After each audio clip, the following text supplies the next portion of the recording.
tugging at them as she watched the snow fall and felt the bittersweet regret she felt each time she came to the Brock home.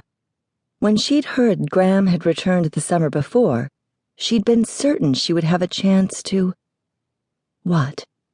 A chance at his heart? A chance to be held in his arms? To feel his kiss? A chance to be his next flavor of the month?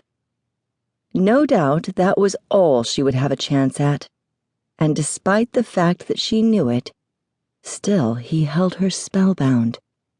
No matter how hard she looked, no other man measured up to him, and no other man or woman could steal her attention from him.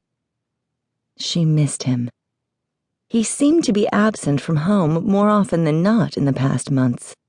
His current little love bunny, damned if she could even remember this one's name, lived just outside Louisville. Graham drove out to see her often enough that Kai had begun worrying if Graham was more serious about her than he let on. Lyrica did more than worry. She often tormented herself with the fear that he was falling in love with the cool, sophisticated blonde. She hated him for the very fact that this woman had lasted longer than the others. She often hated him for the fascination she didn't want to have for him. A man hadn't played into her plans for the future until she'd met Graham Brock, until she'd stared into his golden brown eyes like dark amber and become trapped within a world of fantasy, hunger, and need that she had yet to escape from. What would she do if he married the other woman? Could she bear to see him marry? It would break her heart. The sound of the living room doors opening once again pulled her from her thoughts as a drowsy smile curved her lips. "You know, Kai," she commented as she heard the doors close again before several steps were taken into the room. "Maybe we should have just called the guys and told them we were scared here alone after all. I bet they would have been right here on those snowmobiles, and then we could have just gone to the apartment." Her brother and cousins had made the offer to come out for her hours before, and she knew they would have enjoyed the chance to use the snowmobiles they rarely got to ride anymore. That really wouldn't have worked for me.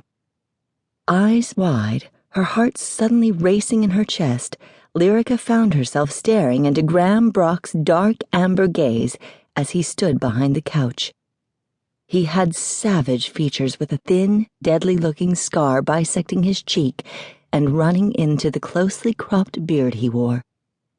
His brows were lowered, a scowl pulling at his expression as he glared at her. She should have been embarrassed. She was lying there with her gown nearly showing the fact that she wore no panties beneath it. Her robe gaped open, and instead of hurrying to cover herself, she just grinned up at him. "Still the overprotective big brother, Kai?" she asked, her heart suddenly racing in excitement as she felt her thighs tighten at the ache centered between them. Sometimes she just hated her body's response to him. "Something like that." The answer came as his gaze drifted down her body before jerking back to her eyes. Have mercy. He was staring at her the way Dawg stared at his wife, Krista. "Little sister can't stay a virgin forever." She winked up at him. "At least, that's what I keep telling my big brother." The look in his eyes and the expression on his face had heat suddenly flooding her body. Graham rarely looked at her with the full strength of that dark hunger that lurked in his gaze.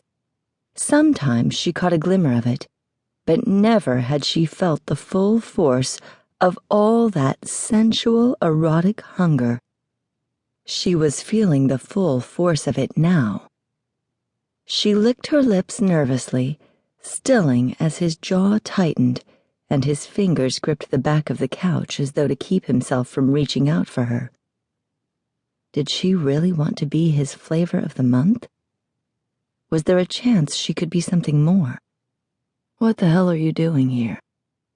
Moving around the couch, he strode to the fire to grab the poker and prod the burning wood viciously.